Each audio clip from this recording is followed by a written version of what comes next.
you very much. So welcome to part 3 of the board game design online course. So as much as this is the third one that we've done so far, I'll admit I still feel like I'm trying to figure out how to do this. So if any questions or anything come up, feel free to pop in as per normal. Ask your questions. You can ask them either by unmuting yourself or by asking them in the chat window. I'm going to be monitoring it as we go along. We have quite an interesting topic today, but before we get into it, I'm going to just quickly do a review for all of us based on what we've done so far. So the first part of the course, which is now on YouTube, was again part 1, taking an idea and making your first prototype. So this was going over all the basics of the course, and really the basics of what you need to be able to start designing a game in the first place. That brought us to part 2, how to quickly make tests and quickly iterate your game, free software that you can use, and a lot of different useful methods for being able to do this, as well as how to interpret the feedback that you're given when you're going through the playtest. That brings us to part 3 today, which is making professional quality prototypes and talking to artists. So we're going to be switching this around a little bit, and we're going to go a little bit into art that you can find for free, and then we're going to be going into how to properly talk to artists if you want to go down that route. And then afterwards, we're going to finish off with actually making your better looking prototypes, which is more your presentation prototypes. And then part 4 next week, we're going to be finishing off with whether or not you should be looking to self-publish your design or talk to a publisher, and what the pros and cons for each method really are. So, to quickly get into things, before we actually get much further, from the last few classes that we've had, does anyone have any quick questions on those before we get too far into today's course?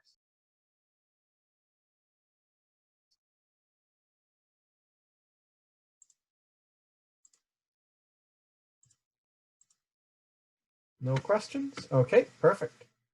Then we'll move on. So, art. So, with art, what do I really mean by that? I mean more than just like the pictures that you have on your cards, on your box, things like that. I also mean all the way down to like the symbols that you're going to be using in different parts of your design. All of these have to be designed somehow. All of these you're going to need to get from somewhere. If you're able to draw them yourself for quick little things, that's great. I myself have next to no artistic ability, and so I personally don't even attempt to do this because I always know it's going to come out bad. So if you're going to go down the route and you're looking for some free stuff to use, which is going to be really the first thing you're going to want to do when you're making better looking designs, is you're going to want to look for Creative Commons. So I touched on this briefly last week, but I'm going to go into it a little bit more this week. So Creative Commons 0 or Creative Commons 3. Creative Commons items, and art especially, but it falls for any kind of item. Creative Commons is something that is free to use with attribution. Depending on exactly how it's put out, though. If it's Creative Commons 3, you don't even have to attribute the author. You can use it. It's completely free. But it is always best when you're using free items to still mark down where you got it. Just in case something comes up in the future, because it could be that, well, someone has posted something saying it's Creative Commons 3, which would mean completely free to use. It might be that they got it from somewhere else. and the person who originally made it would have an issue with that. So make sure that you always mark down where you got it, because then you're protected.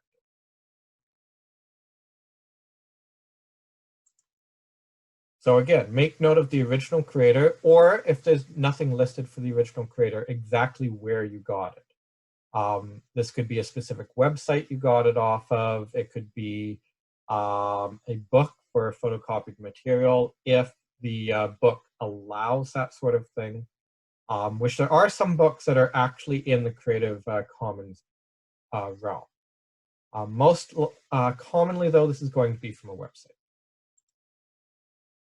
So once you have it, you're going to want to add it to your design. So go back into what you are, again, used to working with. So if you're working with Publisher, if you're working with Draw, if you're working with anything like that, I'll answer this question in just a sec. So whatever program you're using, insert your art into that program.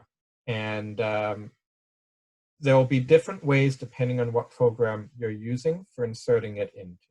A quick question that we had here, does Creative Commons have a website? No. Creative Commons is literally a way of license attributing a piece of work.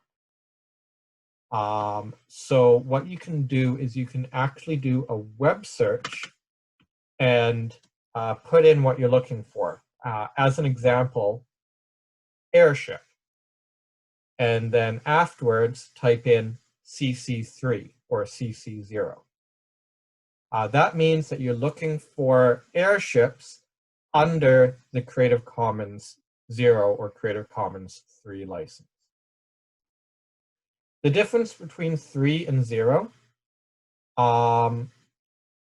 3, I'm trying to remember, make sure I'm not getting this backwards here. 3 requires you to attribute the author. 0 requires no attribution whatsoever. There's also 1 and 2, but they have a few more legalities with them, and I generally recommend to avoid them unless you've completely read through all the Creative Commons licensing requirements for them. Sometimes 1 or 2 actually have small payments involved as well, which is odd, which is why it's usually just best to stay away from them unless you need to dive into them.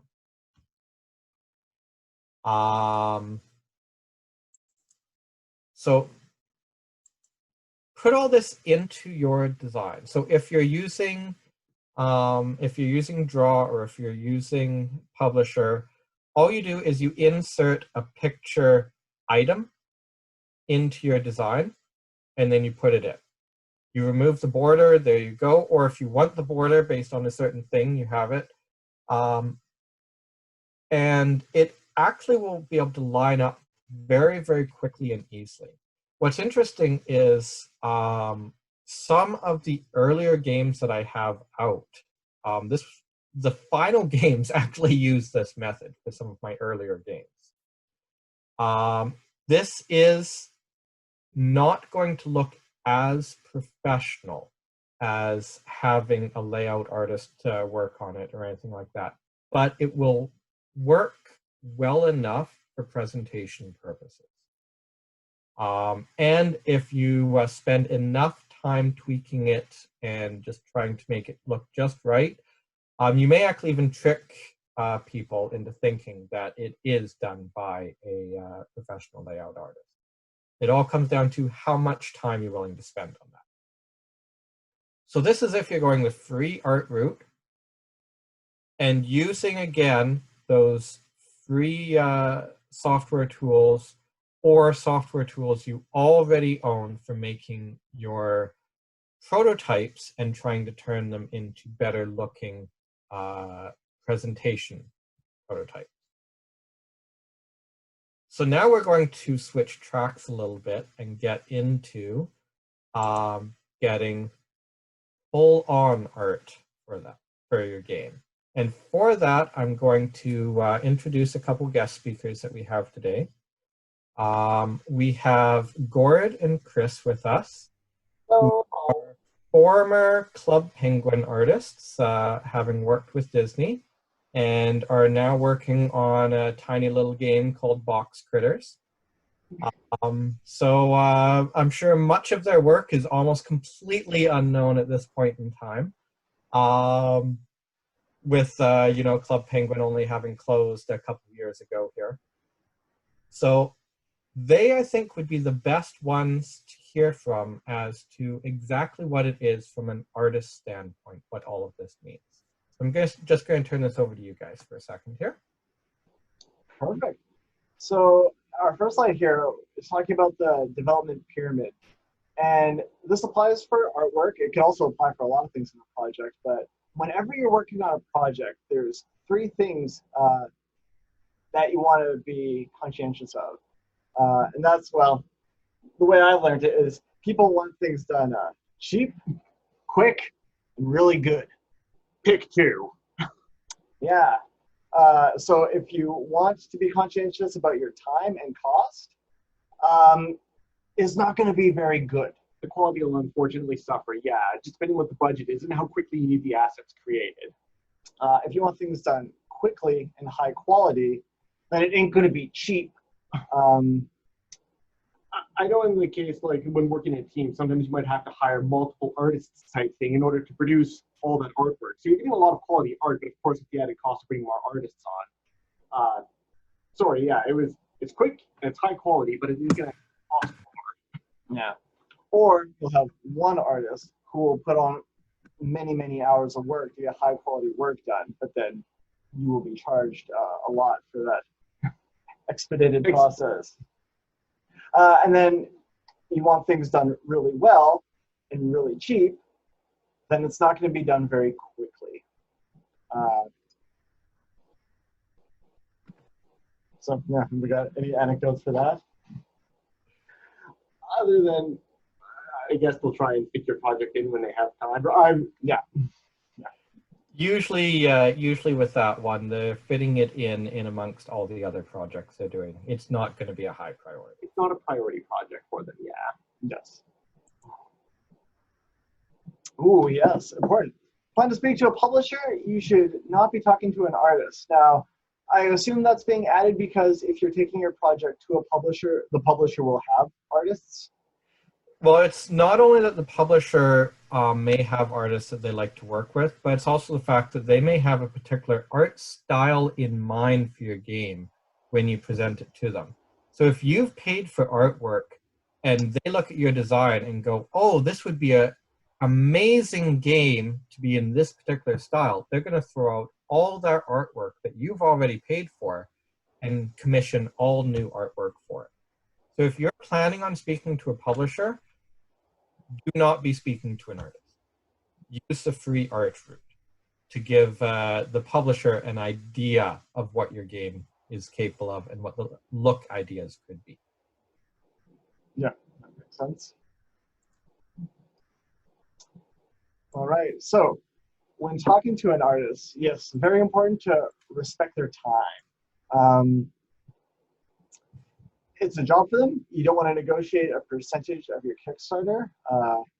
Written there is insulting to most artists. Another thing that you want to avoid to do to artists is tell them to work for exposure. Golly, just about every artist has heard this at one point in their life, and if you want to upset an artist, that's what you want to tell them. But yeah, if you're being approached to do contract work for somebody else, how would you expect to be paid? Exactly. You want to approach an artist because they're offering a service that you need them for. So it's important to make a contract, make a deal with them, honor it. I find also when working with artists, it can be helpful to work in an arrangement where you'll pay money up front and then money upon completion of the project. Most artists are awesome and they will do the work that you pay them to do. But if you pay everything up front right away, sometimes they've lost the incentive to continue working. So it's not something that's bitten us very often, but For some projects, even as artists, there's some things that we've commissioned people for. yes. And that is definitely something in the industry as well, is that when you make your contract, you should really be thinking of making it for a partial payment up front and the remainder of the payment upon delivery of the finished items. Part of the reason to do that is as much as you're paying for their work, and most artists that you're going to talk to are quite concerned about how their artwork is going to be portrayed in the end. And they've spent time on it, so they'd like it to be used.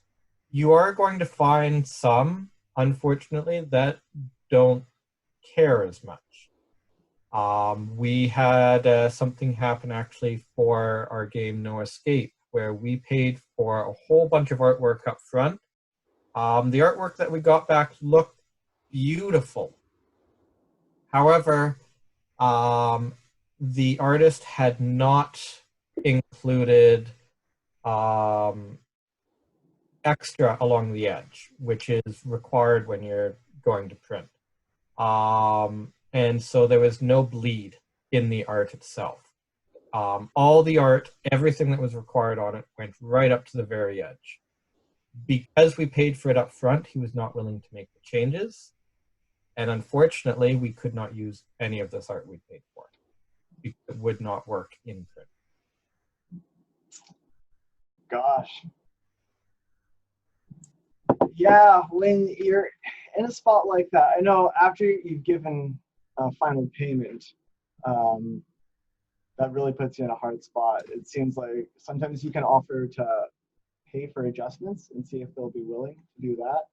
Or, yeah, that's not unusual for artists to say, nope, we're done. They might have other projects too that they have to give priority. So, in fairness.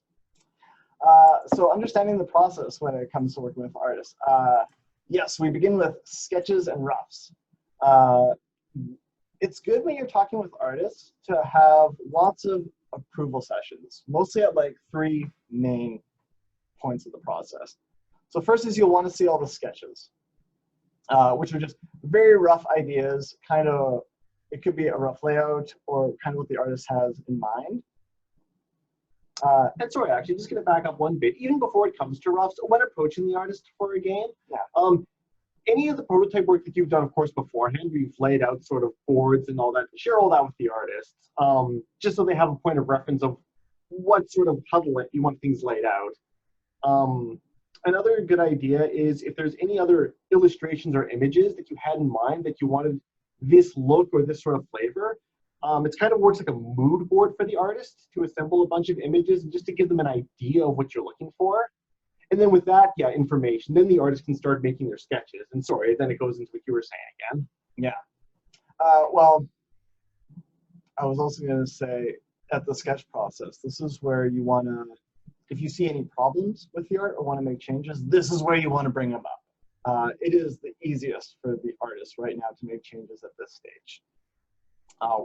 Once sketches are approved, some artists will go to doing a black outline around all the images, or if it's a painting, black outlines aren't a thing, but they'll start doing their color flats. This is a good place to stop and do approvals. You're further along in the sketch, but if changes need to be made, this is a good time to kind of catch things. After the outline is approved, then you go to final color. Yes, delightful note. You do not want to be making sweeping changes at this point. This is the artist kind of getting that final look that you're going for. After, so certainly they can do the final color, and if something's sideways and they need to be changes, small changes at this stage are totally. I mean, it's still an approval process at that point. Yeah, absolutely, yeah. But if later, after they had drawn a duck type thing, and then you're like, I really wanted that to be like a canary, the artist will cry after they've fully illustrated it. I don't know what game is being built with ducks and canaries, but awesome game. The step after that, yes, the deliverables, the final files. You should send your big high-res files. And yeah, sorry, actually backing up to that, I guess Any information, if an artist has worked in board games before, they'll be very aware that the file should be high res for print and all that. But if it's an artist that has mostly done a computer artwork, the resolution is 72 pixels per inch, which is nowhere near print resolution. You want at least sort of a 300 DPI. Yeah, 300 DPI is the standard for what you want for print resolution for final artwork. The higher the resolution, the better, because if you have really high-res images, then when you're doing rule books or anything like that, you can take this art and you can blow it up. So, well, not only that, but if you want to print banners for conventions and stuff, the higher resolution the art, certainly the better. A perfect example of this, if you've ever looked at a printed rulebook for a game, usually this will be Kickstarter games that you'll be looking at, or newer publishers or people who are releasing it themselves on Kickstarter. If you look at some pictures, sometimes you'll find that they're pixelated. This is a picture that was not a high enough quality, so not a high enough DPI that was used in the final files. So when it's something that's being done purely for the computer, things purely for the computer don't need as high a print resolution as something that's actually physically in print. And a lot of people don't even realize that at first. So that is actually a trap that a lot of first-time publishers get into, is not realizing the actual physical differences between how things are going to look on their computer screen versus how they're going to look printed on their home computer versus how they're going to look printed by a professional print company. And then, I mean, best of all is if you can get the files in vector, but vector is good for some art files. Anything with a lot of texture on it, so vector can itself well too. That's true. Another thing that can always be very helpful is at the deliverable stage, trying to make it, or request at least, that you have the raw files as well. So not just the final files, but the raw files with unflattened layers. So what that would mean in the examples that I have for the artwork here, a flattened layer is exactly what you're looking at. Everything that's drawn there is all one object. Nothing can be pieced out. However, with the layers, the spaceship is its own separate layer. The planet, just kind of shown a little bit up above that, is its own separate layer. The warning sign down below is its own separate layer. And these can actually be pulled out and used as separate items in other things that you're using as well. So it allows you to reuse artwork for stuff that you're doing. yeah, in this example with the spaceship, I know we pulled some of that art out of the comic and did animated marketing. Yeah, there was a motion comic of sorts created with those assets. So because everything was on different layers, we could actually animate the ship sort of coming closer to the camera and stuff like that, which is great when everything's on its own layer. But if it was all flattened, then you'd have to manually edit the images out, and that would take forever.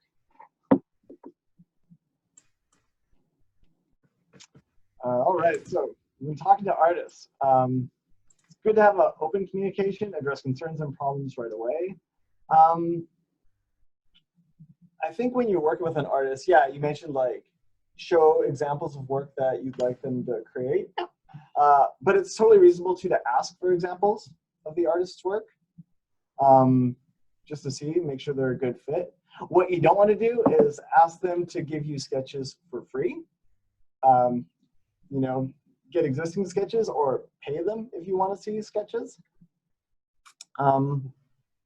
Next, when communicating with artists, it's good to give them an idea of, I like to say, the mechanics behind the game, but you don't really need to give them the nitty-gritty details. But say you're commissioning them to do 5 suits of armor for cards. It would be very valuable to tell them this is the weakest set of armor, and this is the best, most powerful set of armor, because that will inform how they go about creating that art. And I mean, any other details, of course, like if it's magically enchanted with fire and all that kind of stuff, the artist needs to know, because that will definitely influence how they draw it. Yeah, definitely, you can never over communicate your ideas to the artist. You are the expert, they're the expert at drawing it that you've hired, but the ideas, you're the expert at that. So you have to communicate that to the artist. Providing a timeline, yes, this is very important. Saying when you need it done by. Giving artists a deadline can be very good. It motivates a lot of artists to try and get things done by deadline. If you don't set a deadline, then things can definitely drag. And any part during the process, again, you can never over communicate. Let them know if there's anything you don't like. But at the same time, artists are, at least maybe I'm projecting here, I was gonna say creatures that always need that validation. They're looking for validation. If you see something they've done and it's amazing, please tell them. We love hearing it. You'll get better work for it. And yes, if you can get your artists to like you, they will make better work for you, guaranteed. Couple points I wanted to bring out in all of here as well. So when you're requesting examples of previous work, you can just simply ask if they have a portfolio that they could send you. So this would be their active portfolio that they want to share with people so that people can see what examples of artwork they've already worked on. So asking for a portfolio is something that's perfectly legitimate, perfectly acceptable. What is not acceptable is saying, I'm looking for something that's in this particular style. Could you draw me a sketch that fits that style so I can see if your artwork fits what I need? If you're willing to pay for that, sure. But if you're just wanting to ask for a sketch to see if it fits, that's something that you definitely want to avoid doing. That's going to be very insulting. Another thing, when you're showing an artist work that you kind of want your stuff to look like, it's good to give them that reference, but please don't ask any artist to commit copyright infringement. I'm only saying that because I hear stories where they're like, can you draw me exactly this? And no, that's obviously not a good idea. Something else to keep in mind as well with the sizes and level of quality. So in case you're not quite sure what I mean by the sizes and level of quality, think of playing cards in a game. Playing cards in a game, you're going to need the general outline of what the card looks like. You're going to probably need a picture for what the card looks like. But those overall are going to be smaller pieces of artwork as opposed to a box. Box artwork, you're going to want to make sure to spend more time on, to make sure that it's a higher quality piece of art. In fact, box artwork, don't be surprised if you need to spend a quarter of your entire budget that you might have on artwork on just the box. Because you want the box to be amazing. It's the thing that's going to sell your game. It's the thing that's going to get people to look at your game in the first place. If it doesn't have good enough box art, people are just going to pass it by on the shelf. So at least a quarter of whatever you've set up for your box art budget, or for your total art budget, should be aimed towards just the box, if you're going the self-publishing route. Yep. As far as positive reinforcement, this is really a big thing. If someone's going to give you a compliment about something you've worked really hard on, you're probably going to work even harder on it. Same thing for artists. If you compliment something that they've worked really hard on for you, they will work harder on it for you because you're showing how much you appreciate their work. And giving a compliment doesn't take much. It's something that a lot of people forget to do, but it goes a long way for all of us. So just make sure that when you're working with someone, especially when you're working with someone who's doing something so key to your game, that you make sure to spend the proper time to review their artwork and find all the good points about what you see in their artwork and let them know what those points are. When offering criticism on artwork, it's good to do the critique sandwich, which is you kind of start with something positive that you like about their art, follow up then with something maybe you want to change or have done different, and then end again with a compliment to reinforce, but I like the direction this is going. Something to give them that positive reinforcement. Yeah, the compliment sandwich is a very good way of dealing with any sort of criticism. So you say something that is happening really well. Oh, I love what you did in this particular piece, how you brought out the colors. This particular piece, I don't feel like you're capturing the feel that I'm going for enough. It doesn't feel like the character or the motion or whatever is actually doing what we've described needs to be done. However, the overall look that you have going in a lot of these other pieces is really spot on. That is a perfect example of a compliment sandwich that portrays that this thing that's happening with this piece, it's wrong, it needs to be changed, but you're not telling the person that everything they're doing is wrong. If someone came up to you and told you that everything you were doing was wrong, you wouldn't feel very good about that. So try and think of that when you're giving feedback to the artists that you're working with as well. Thanks, guys. Do you have anything more to quickly add in before we move on to the next part? No, I think that's good. Always make sure you're clear with the artist, what your expectations are, and communication is key, I think. Yep. If they're drawing characters for your game, I mean, even things like describing, I pictured this character being doom and gloomy and this character being bubbly, all that kind of stuff really helps influence the direction that the artwork's going to go. Thank you very much, guys. Oh, you're welcome. Thanks for having us. So before we go too much further, we've had several comments here in chat. So first off, dealing with one with game art here, about how much is having game art done come to. So for cost, I would assume. So as a good example for going back again to the game No Escape, when we did that one, the box art cost about $800.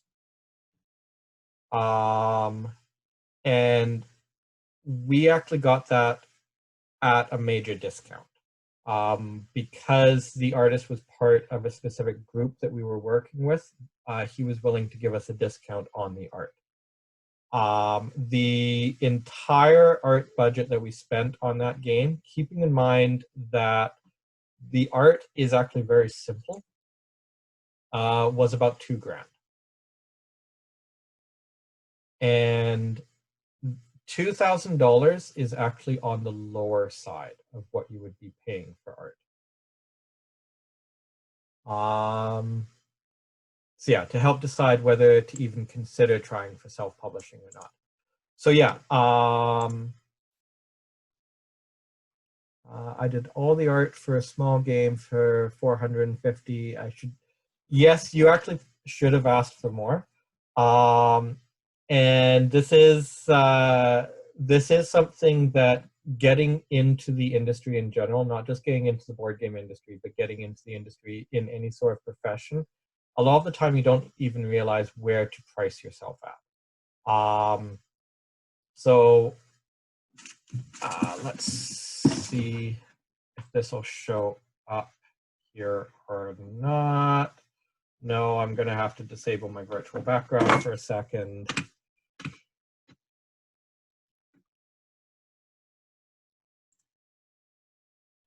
Okay, excuse the mess, everybody.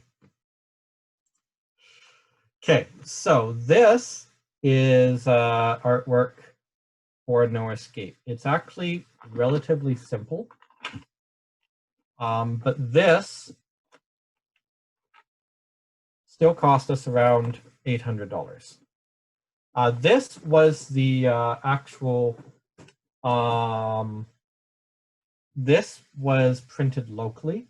I did this box at a local printer once I had the art commissioned.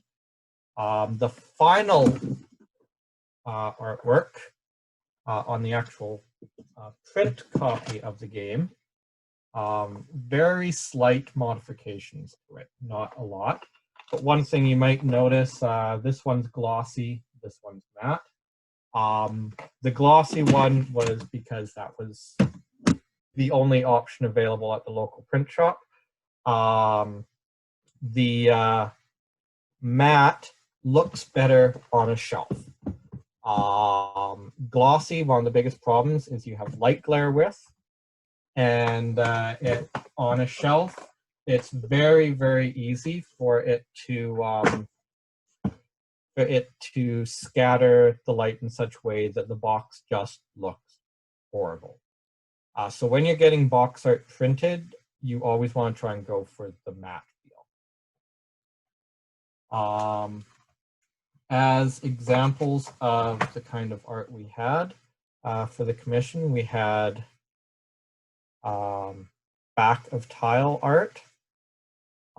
We had some front of tile art, but a lot of this was actually done locally in-house with some assets that we already had access to. The majority of what this was all for was for the box, back of tile art, logo design, art for the Kickstarter that we had, which we had several pieces of art made just for the Kickstarter.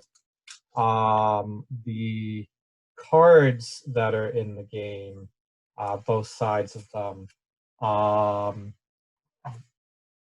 A special font that we got made just for the rule book. The rule book itself, specific pieces of artwork within it. So this game itself actually has very few actual pieces of art in it in the end. And it was $2,000, and it was cheap. So that's definitely something to keep in mind, that art is not a small investment. You are going to be looking at quite a bit of money to get the artwork done, for the most part. Laura, you said that you did art for a small game for a certain amount of money there. Do you feel like that amount of money you received actually paid for all the time that you had to put into it? And that's one of the biggest factors for artists, is the time investment for them. You're paying for an artist's time. You're also paying for the supplies, but you are paying, for the most part, for an artist's time. So, do you feel that that amount actually paid for your time? You don't look convinced that it paid for you. No, I really enjoyed it as a portfolio piece because it was the first game I ever did published art for. So I definitely think I didn't have experience. The level of experience was that, but I think I should have charged a separate price for rulebook and box versus game art, because even though they're using the same art, it's more graphic design than it is illustration. Yeah, and that's the thing, is graphic design versus illustration, they actually work quite differently. There's a lot of different steps involved between the two. At this point, actually, we have a layout artist that we actually have on staff, specifically because of this, because it has completely different requirements. The layout artist is also does artwork for other things, and he does artwork for some of our projects. But he primarily focuses on our layout, because layout has such specific requirements to get it to actually look good in the end. Few other questions that we had here before we move on. Sorry, we just Chris, you had. No, yeah, I was just mentioning. Definitely, it's very helpful either when working with an artist or even as an artist yourself, to try and get an asset list of exactly what pieces of art need to be done, just because it really helps you lay out the kind of time it's going to take. If you know, like, how many cards are you doing and what is the expectation as an artist of what assets are you creating? Because once you have all of that, you can put it together. It really helps you then estimate of, okay, it's probably going to take this much time for me to assemble all that work together. And it just sort of helps with pricing and stuff like that, as well as sets a fair expectation of, you've signed up for all of this, and then there's no hidden gotchas of, oh, but we want you to also build this, this, and this. Be like, wait a second, when we outlined this project, I was responsible for these assets. Yeah. And that's a very important first stage in the artwork section, is figuring out exactly how much art you need, whether you need layout artwork done as well, if you need them to do separate artwork for your Kickstarter, if you're going to be doing a Kickstarter, all of that sort of things. It's very, very important right at the very beginning that you get that all worked out. As a good example, for one game that we did last year, when we were getting ready to start talking with the artist we were going to be working with, everything got put out in a spreadsheet. For a game that that a lot of people are going to consider relatively simple in the end, for exactly all that's in it, there's 108 cards, 16 tiles, and 6 characters in the game, plus a box and a rule book. Not that outstanding an amount of stuff. We had a asset list spreadsheet that was almost 300 lines long, outlining every single individual aspect of every single thing we would need. And that made the entire process go a lot smoother in working with that artist. There's just one other thing I wanted to point out. When we did our first job, it was not box cover for a game, but a giant picture that was used for marketing. We charged $200, and dang it, it's a learning experience. It is. So helps to like go out there and find work like that. So that's awesome. Absolutely. And the experience is good. We had a couple other questions here as well regarding back on Creative Commons again. Some websites that were mentioned here: Biodiversity Library, Pixels, Pixbay. All of these locations, they have items that are Collective Commons on them, or Creative Commons. And there are many, many, many websites that have these. So one of the biggest things that you want to do is be able to go to whatever websites that you like to visit for artwork kind of thing, and see what their licensing requirements that they have on artwork is, if they have any. If they don't have any posted, don't grab anything off there. It won't be legal. But if they do have something posted on there for using their art for anything, if there's any charges, anything like that, read through exactly what it is, and find out how they say what pieces of artwork fall under what categories, so that you'll be able to easily find it out. Different websites do it differently. Some stock photo websites will even have some free art for use on them. But the other thing to keep in mind with that is whether or not things are going to be free for personal use or free for commercial use. And those are also completely different. Personal use is you're making it for yourself, for your friends. You are not going to make any sort of money off it whatsoever. Commercial use, you are making money off it. So if it's something that that you're thinking you might be trying to put into the final version of your game, you need to make sure that it is free to use for commercial purposes.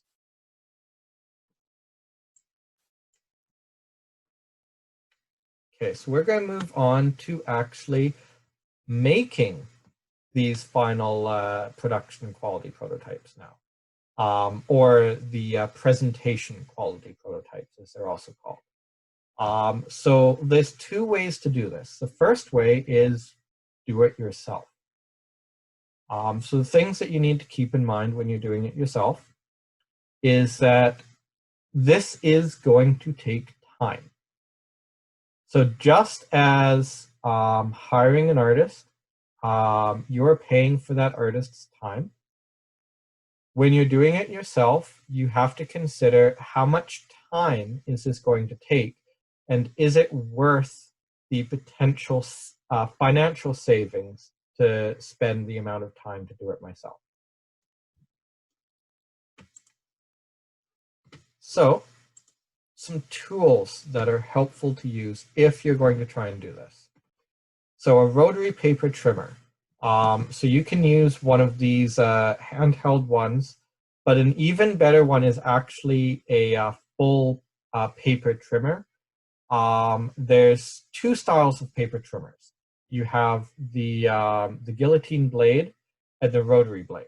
The rotary blade will make a cleaner cut in the end and will make it look like a higher quality product in the end. The other thing about the rotary blade is you can usually use a rotary paper trimmer to be able to cut through thicker products than you can with a guillotine, and still have that smooth cut. Metal ruler, again, you're going to need to, at some point in time, cut against something, and you always want to be cutting against a metal ruler. You try and cut against anything else, and you will end up getting weird gouges and stuff. A 1-inch hole punch for if you have any tokens. Now, something that I unfortunately learned the hard way when I was getting into this several years ago, is 1-inch hole punches are great for punching through a couple layers of cardstock. They will not punch through anything thicker than that. You will actually break your hole punch if you try and punch through anything thicker than that. Spray glue. One of the great things about spray glue is that you can make finished looking tiles or finished looking cards that have your completely even glue, no warping or beveling from that other kinds of glue can do. And spray glue, give it a few minutes and it's going to be completely secure. It's not going to peel very easily on you. And you don't even usually need to get that expensive a spray glue. There's options that go from like $15 a can up to $50 a can. I usually just get the cheaper version because it works just fine for making these presentation prototypes. Cardstock, or even if your printer is capable of doing it, photo paper. Photo paper will give you the nice finish look to what you're printing out. If you are then gluing it onto something else, it'll give you the thickness that you need. And if you're making tiles, what you're going to be wanting to get is chipboard or gray board, as it's called in some areas. This will give you the proper thickness, and this is actually what is used in tiles at the factory. You can buy these really, really cheaply off Amazon. And you can get them in the same size as the paper that's going to be going through your printer. So it's all sized properly for you already. All you'll need to do is print, glue, and cut. And so we'll go into how to actually do that. So you want to create the fronts and backs for everything. So obviously I'm showing here what I did for No Escape when I was making these prototypes at home. So whatever program you're using, again, you can keep using exactly the same programs that you've been using up till now for your earlier prototypes. You can keep using those same programs for your better looking presentation prototype. You don't need to get into InDesign, you don't need to get into Adobe, unless you already know how to use them. You can use exactly the same files and programs you've been using all along to create these kinds of files for you. And when you're doing the front and back, obviously you're going to be laying everything out on the front originally. But the back, you're going to want to mirror it exactly. So to mirror it exactly, just copy the shapes that you have, group them all together, and flip them.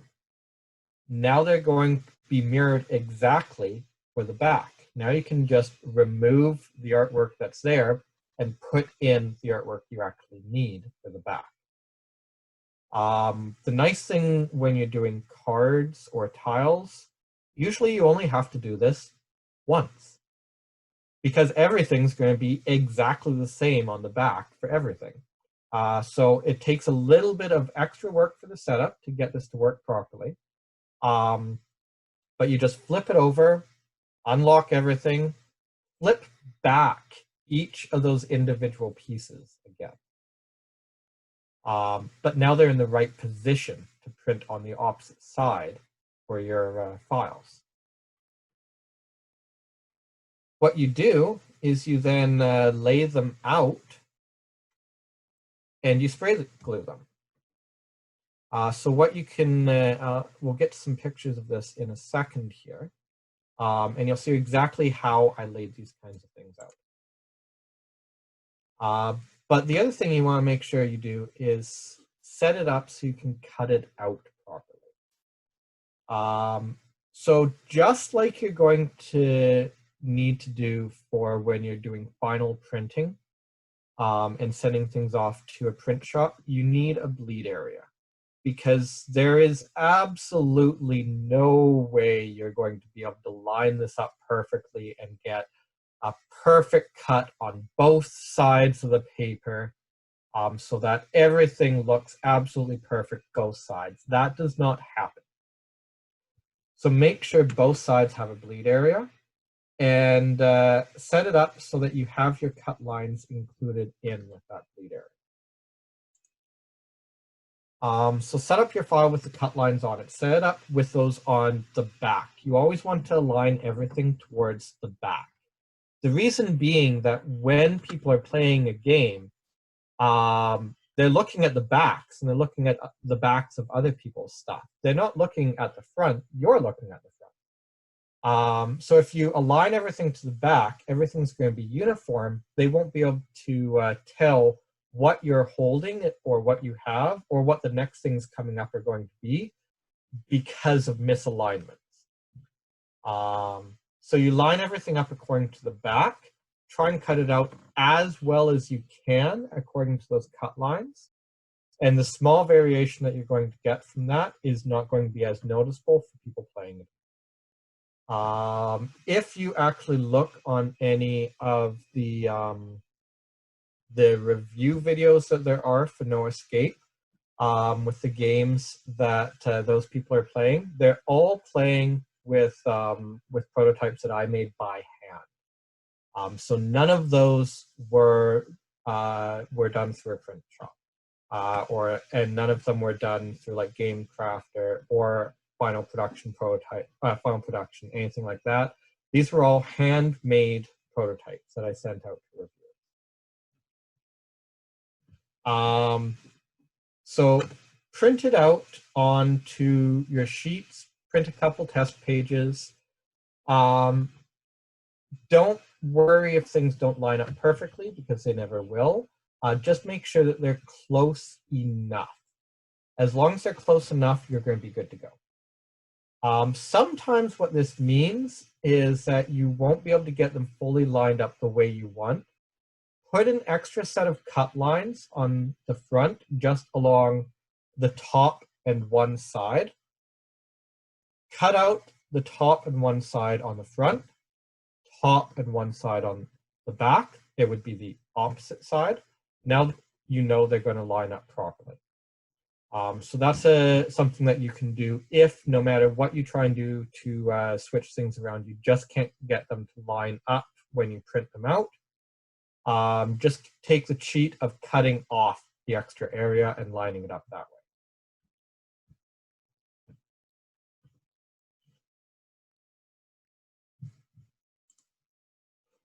So how do you glue these together and actually assemble them? So this works for tiles. It also works for cards. Something that a lot of people don't realize is that actual cards that come from a factory are multiple layers. There are actually 3 layers in the cards. Now, I don't expect any of you to go out and actually make 3 layers of cards to be able to have like top quality cards that you're making yourself. That would be a little bit too ridiculous.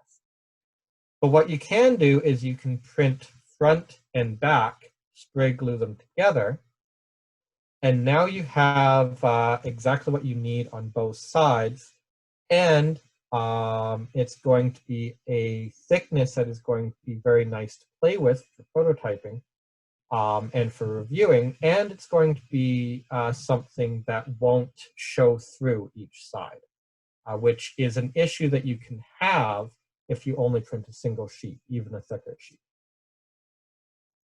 For tiles, what I did here is I laid out the chipboard on one side, laid out the sheets that I'd printed on the other side of the cardboard, or on the other side of the board here, and just spray glued the entire sheets down. I then took, just sandwiched them together, took those sandwiches, flipped them over, put the backs out, did exactly the same thing, sandwiched them back together again, and now you have your back layer, your inner layer, and your front layer for the tiles. And they're going to actually be about the proper thickness of final print quality tiles as well. The next stage is just cutting them out along the cut lines that you have. Make sure to actually leave enough space in between them. This will create quite a bit of waste, but it'll make it a whole lot easier to make sure that you're cutting and aligning things properly. Because you're trying to go for making something that looks as professional as possible at this stage, creating a little more waste is something you just have to accept as a byproduct of that. Make sure to leave it in a glue it in a well-ventilated area and try and leave it in a well-ventilated area for about an hour. This stuff stinks. And it will give you a headache and make you very lightheaded if you try and do it inside. So do it in a very, very well-ventilated area and make sure it's warm enough for the glue to actually set.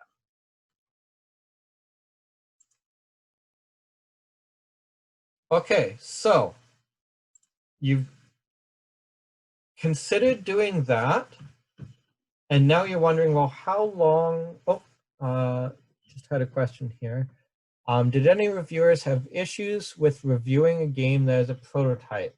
Did it have all the fixings of a box and such? So I told them straight out that these were prototypes.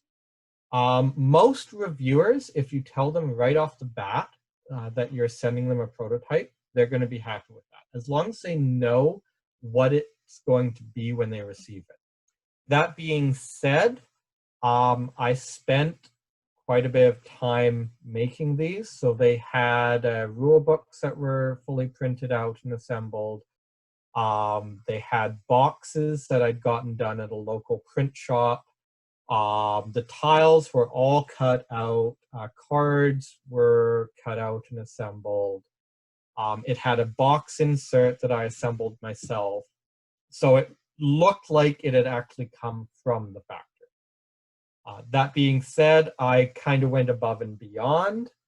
That's not the standard level that reviewers are expecting to find when you tell them you have a prototype that you're sending them, but it will be much appreciated upon receipt, and it will look so much better if they're making a video of their playthrough or anything like that.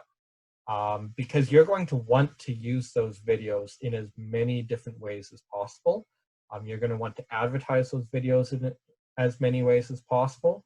So if you send them something that looks as close as possible to what the final game is going to be, that's just going to help you more in the end.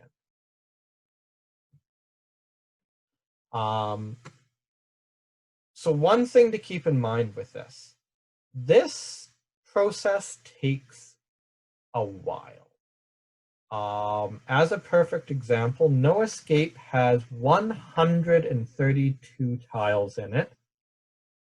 It has 12 of those little half-size tiles that you can see on there. And it has 24 of the tokens. That took a while to do. A single game probably took me about 3.5 hours to make. And I made 10 of these. So when you're doing it, you have to weigh the time of whether or not you actually have the time to do this and make sure that you are fully committed to doing it. The other thing is when you're using a rotary cutter or a cutter of any kind for cutting things out, eventually your wrists are going to get sore and they're going to hurt. And there's only so long a time that you can actively keep doing this before you need to stop, before you're going to hurt yourself. So you need to keep that in mind as well while you're doing all of this. So if, though, you have the money that you're able to spare and you don't want to spend the time to do it yourself, there are other options for you. There's the Game Crafter. So they will make complete games for you based on the files that you submit. One thing to keep in mind, they work within specific template sizes. So you'll often have to make adjustments to what you're doing to be able to fit within those template sizes. The other thing is, when you're going to go to Game Crafter or something like that, you are going to need to make sure to learn InDesign. So you are going to need to know how to use more advanced softwares and more advanced programs to be able to submit the files in the format they need. That being said, making your game is fairly easy. This description I took right off their website. It is harder than they make it seem. This is quite a process to do. You're going to be spending hours setting up the files and hours making sure that everything goes in properly. And that's on top of if you need to spend hours learning new software to do this in the first place. The other thing is, Game Crafter is not cheap.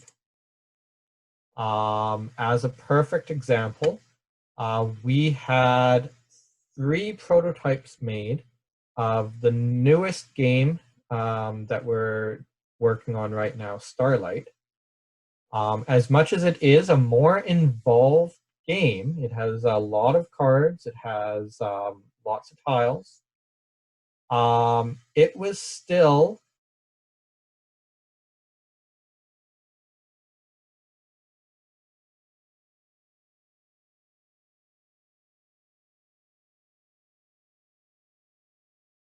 around $300 per prototype. Quantities aren't cheap. Be prepared to spend up to $1,000 for just a few copies.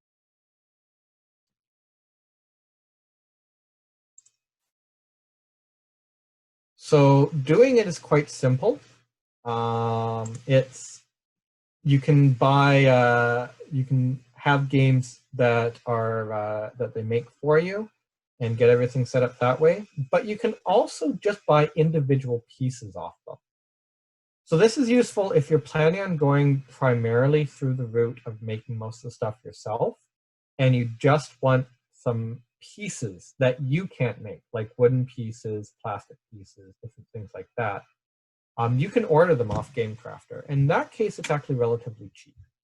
Just get the pieces that you can't physically make yourself off of them, make the rest yourself, and you're good to go. And just to chime in, I've used GameCrafter for prototyping and stuff, and yeah, you can buy like, I wonder if these will show up, little playing pieces in different colors, and what you buy, it really does look professional. We've even got like some tiles and stuff. Just looks like a black box probably here, but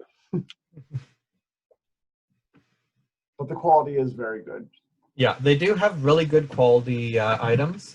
A lot of what they do is they'll actually go to the factories and bulk buy extra bits that have been made for various games. So they have all of these available. You can use them in games that you design, or just buy them in as many pieces as you need for the games you're making.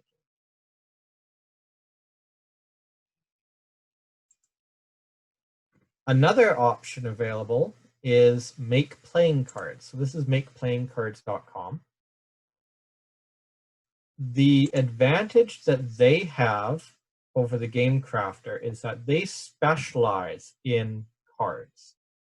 Alongside here are all the different sizes of cards that you can have them make. And you can order anything from a single deck of cards they go as low as 10 cards in a deck, I believe, up to in a deck. And you can order as few as a single deck or as many as 100,000 decks. So whatever amount you need to order, and you can completely customize them and design them yourself. One nice thing about working with Make Playing Cards is that it doesn't require a lot of finagling with their system to get to work, and you don't even necessarily need to learn new software. Their entire system is based around drag and drop. So as long as you have pictures made up that are going to be a good enough quality, and they'll tell you right off the bat if you drag it in and it's not good enough quality. But as long as it is a good enough quality, you can use it. You don't have to do anything extra to it.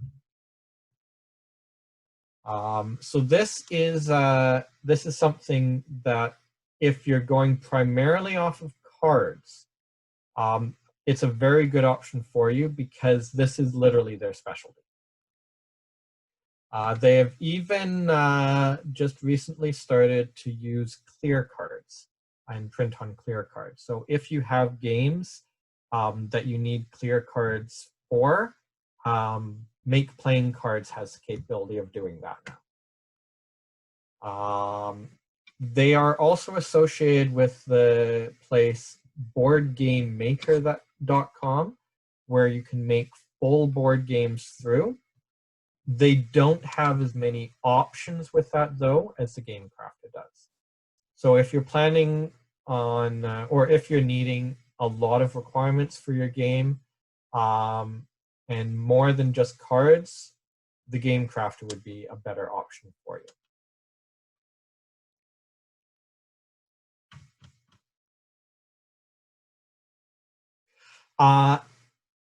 Yes, if you're going for the GameCrafter for all of your other components already, then it would be cheaper to also get your cards done through them at the same time. But if you need just a couple small items from Game Crafter.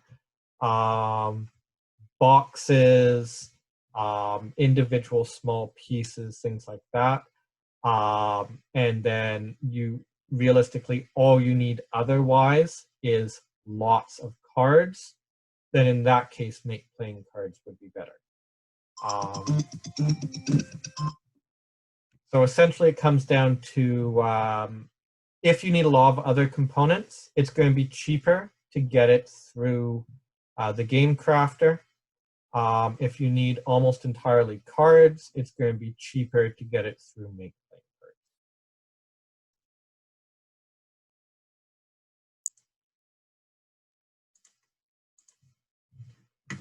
Spiel material. So this is an option that's available for you. Again, primarily if you're planning on making the games yourself and you just need specific components that you can't make. So this is actually a German site, and they have pretty much any sorts of items that you might need to be able to make things out of. This is a perfect example here that I've got up on screen of all the different categories that you're going to be able to shop through. And it's literally tons of bits. If all you're needing is bits, they are actually cheaper than Game Crafter. And that includes the fact that they're shipping from Germany. But if you're needing full cards, tiles, things like that done up, boxes, then it's going to be cheaper to go through the Game Crafter. Again, sometimes it's better just to shop around as well and decide what is going to be the best option for you based on the different things that are available. So, before we get into the Q&A, I have homework for each one of you for next time. And this is going to be based on a combination of what we went over today and preparing for next week. So, 4 questions for all of you to go over and figure out. So the first is, for the game you're currently working on, what is the feel needed for your game? So again, if you're going to be talking with an artist, or even if you're planning on looking for free art yourself, what is the feel of your game? What kind of mood as well should players have when playing it? So this is actually 2 separate things. They're very similar, but they are actually separate.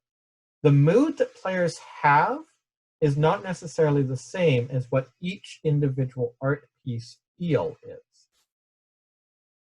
So the feel of a particular piece of art might be scary, whereas the feel of another piece of art might be cute and cuddly.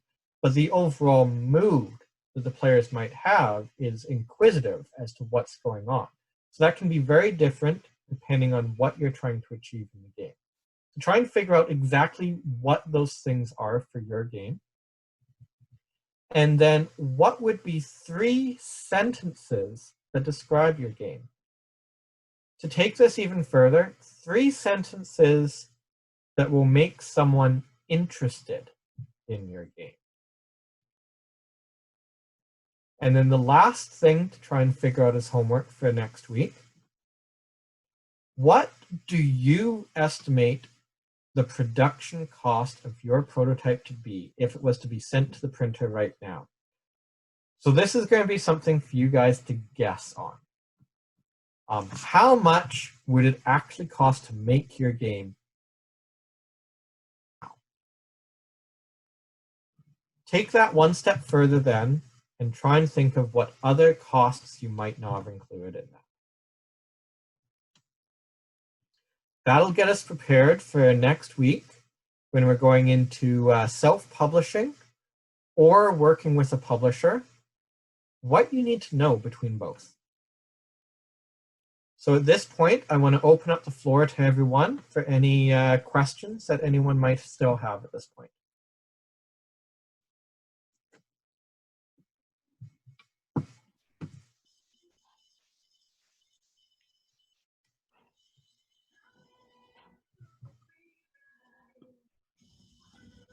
Do you think that any publishers allow or consider art that was already pre-made for a game, or do you think that's not, they never consider it? Publishers will consider it for other art that's already in a game, if they feel it's fitting for what they think the game is best to be. So if they are looking at the game and they don't feel that the art that there is in that game fits what they think would be the best for that game to actually make it sell, then they're not going to keep it. And in the end, they're going to be going based off of their experience in the industry. So it can be a gamble. There are also some publishers that just straight will not accept artwork that is already part of a game. Many will, but there are some specific ones that will. What do you do if you have an idea and you're afraid someone else has already done it? How would you know? Okay, so this is kind of the whole thing of when you have an idea, first off, research. Best place to research would be boardgamegeek.com. Research the themes and mechanics that you want to include in your game and see if there's something that's already out there for it. The other thing to keep in mind, though, is that there is absolutely no way that you are going to make a game that is exactly the same as how another person has already made it. You will explore different mechanics, you will explore different themes, you will invoke a different feel in the game. So even if there are two games that come out that are very, very similar, and there are many games that have come out that are very, very similar, they each have their own followings and they're both accepted on the market because in the end, each designer will approach something differently. So if you're ever worried about what if someone else has done this before, just start designing. That itself is going to help you the most because the more you get into designing it, the more you'll be able to understand what it is you're designing as it is. And the more you'll be able to see how different it is from other things that may already be out there. Is there a link to these videos? I have actually been posting the links on oomgames.com. On the OOMM Games Facebook, and I was also going to be posting them on oomgames.com once we've completed the entire series. Best places to find artists. Is Fiverr still viable? Fiverr is viable and other things like it, but you have to keep in mind that you're going to find some great things on Fiverr, you're going to find some horrible things on Fiverr. And it's kind of hard to say exactly what you're going to find until you're already into it. Would you consider hiring a student artist? Yeah. All variety of artists. As a publisher, I don't close the door on any kinds of artists. It's specific to the quality and style that I'm looking for. So if that student artist is able to hit the quality that I need and able to portray the style that's needed for the game, then there's someone who is capable of working on that game. It's specific to the game itself and not any artist would be able to work on it. Actually, going back to the one question here, Sec, where to find artists. There's many different places where artists like to hang out. We have a couple artists here who would maybe like to jump in and tell us where artists are the best to find. I mean, you can find them in lots of places. I know there are Facebook groups where artists discuss board game art and stuff, so that would be a wonderful place to find people. I see a lot of Board Game Geek. Yeah, there are lots of threads where people talk about this very stuff, and you can find artists there. You can also go to places where artists like to post their portfolios. Yeah. And Also artists on Twitter. Twitter, yes. So there's lots of different places where you can find artists. And it really depends on what you're looking for in an artist.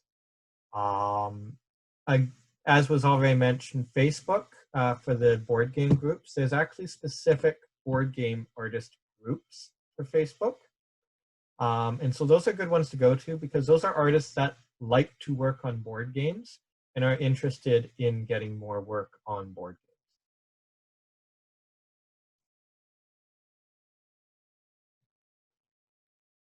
Would you think having some promotional art done prior to finishing the design is a good idea to help give us sense of the feel of the game? No. The reason being that while you're developing the game, until the design of the game is tested to a point where you don't need to make any more major mechanic changes, until you don't need to make changes to the overall look and feel of things. And it's just down to play testing and refining. Until you're at that point, you should not be looking at commissioning any sort of art, because you run into the chance that something major ends up having to change in the game, and that artwork is no longer viable. This can even be where you're going down and you have all the mechanics tested out in your game. You're going through the play test, going through play test, going through play test, going through all the last refining of the game, and you're getting back constant feedback from your play testers that the game is great, but the theme of the game is off for the game you've designed. The theme doesn't match. But if you switched it to this, it would feel better, it would match better. That is a very key bit of information that you are likely not actually going to get until you're in the later stages of playtesting and in the refining stages of playtesting. Once you're in those stages, if you're not getting consistent feedback that the theme doesn't match or things like that, then you can go ahead and try and do promotional art. But until you're at that stage, there is too big a chance that you're going to pay for something that you're not going to be able to use in the end.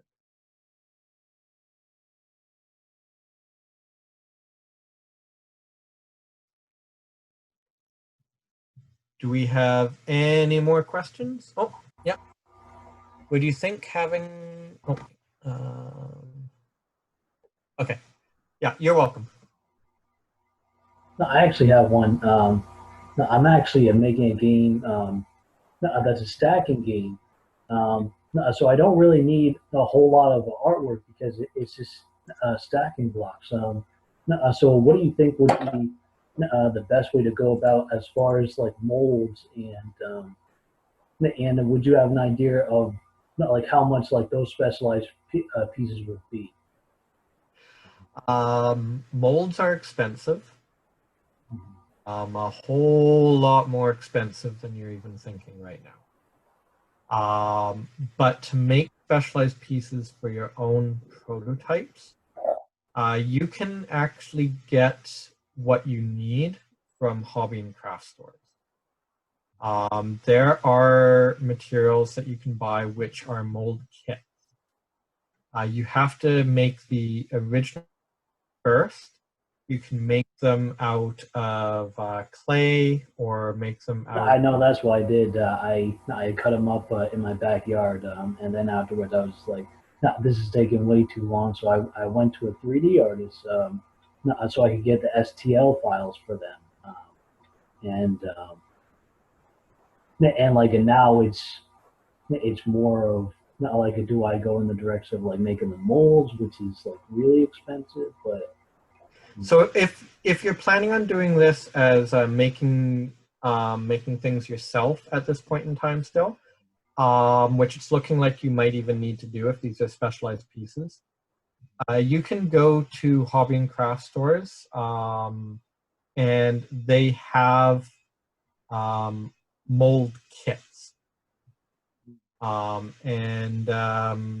essentially what it is there will be different directions that you can find online. I'd recommend watching some YouTube videos on how to properly do it, on how to actually use these mold kits and how to cast the materials that you need. You can then, once you've made the mold, you can buy the plastic to go in them. And as long as all you're doing is being aware that it's going to take an extended amount of time to do this, you can make all of these yourself. You can make them out of plastic, you can make them out of plaster, all those different options are available to you. So that would definitely be a good way to avoid the cost of the molds, but it's just the time to actually make the molds. And yeah, and keep in mind that again, it is a long process. This is a longer process than making a lot of other things. yeah, that's why I'm definitely thinking of like cutting down like on the blocks, because like before I had like a 23 different blocks, and I'm thinking of like cutting it down to like 13 or 12 different blocks. But yeah. A 3D printer is another option as well. So if you know anyone who has a 3D printer, or if yeah, that's what I've been using for the prototype. Yeah. Or I know the library here in Kelowna has a 3D printer that is available for use as well. And so that would be another option if you have these STL files already, is to use a 3D printer to make them. Again, it depends on how many you're making, how big they are, things like that. But this would be a perfect example of when a 3D printer would actually be very legitimate for what you're trying to do. Okay. All right, thanks so much. Digital tabletop simulator type prototypes, any information on going that route? So I unfortunately don't have a lot of experience with either of those. I do have some experience with Tabletopia, which is another digital system. It's a little bit easier to set up than Tabletop Simulator. Excuse me.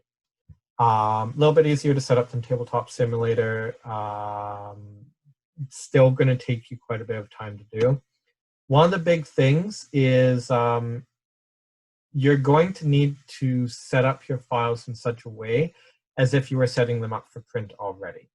So you need each individual item in its own, as its own graphic to be able to import into these already. So you need to set it up and go through the same amount of work almost as if you were going to be sending it to the printer before you're ready to import it into a digital prototype.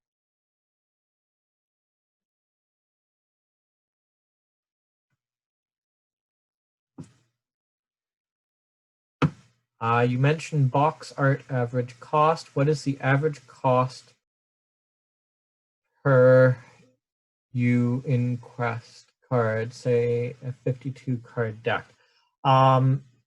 So again, that's going to come down to exactly what you're wanting on it. So, for instance, if you're wanting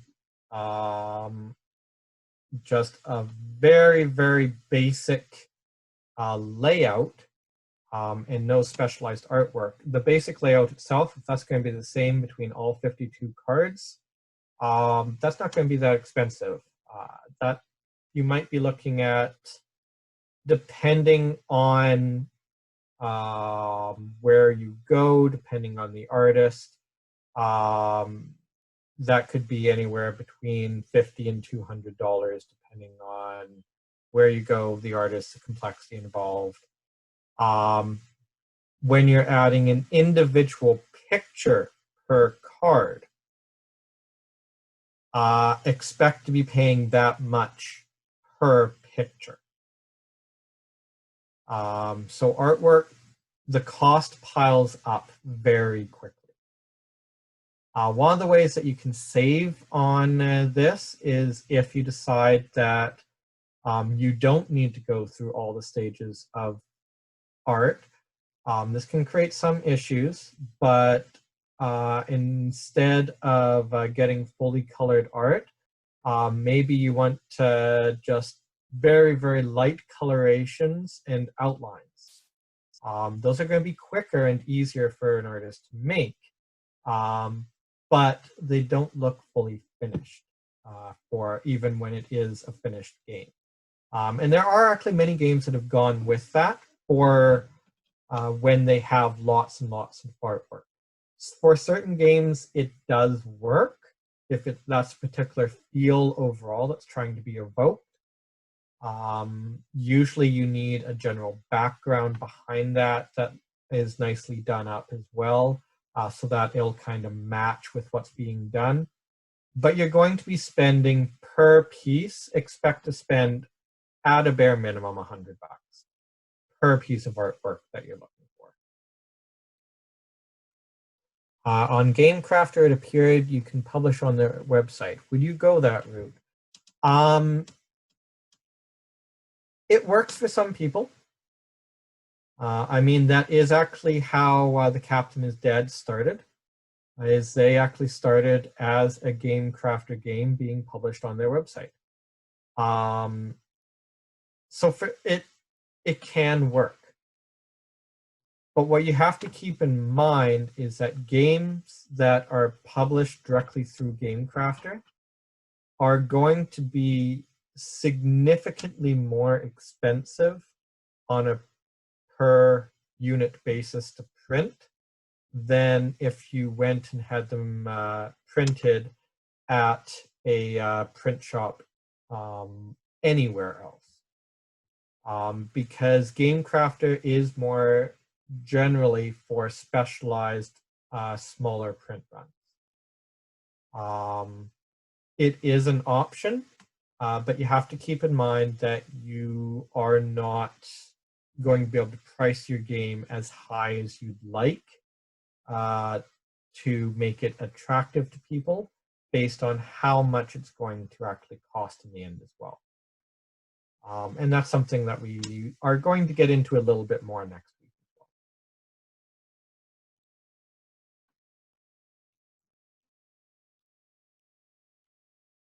well. Okay, I think that is all the time we have though. So thank you very much everyone for coming out today. I'm hoping that the discussion today was helpful for all of you and that it gives you more ideas for where to go on your designs moving forward. I look forward to seeing all of you next week and seeing what new games you can bring in. Thank you, Chris and Gord, for joining us tonight and for talking about what it's like being an artist in this industry. And again, for anyone who hasn't joined yet, we do have a Facebook group that you can join and be a part of. And the links will be in the email that you were sent previously. I look forward to seeing all of you again. And keep creating, guys. how we get better games. Thank you, everyone.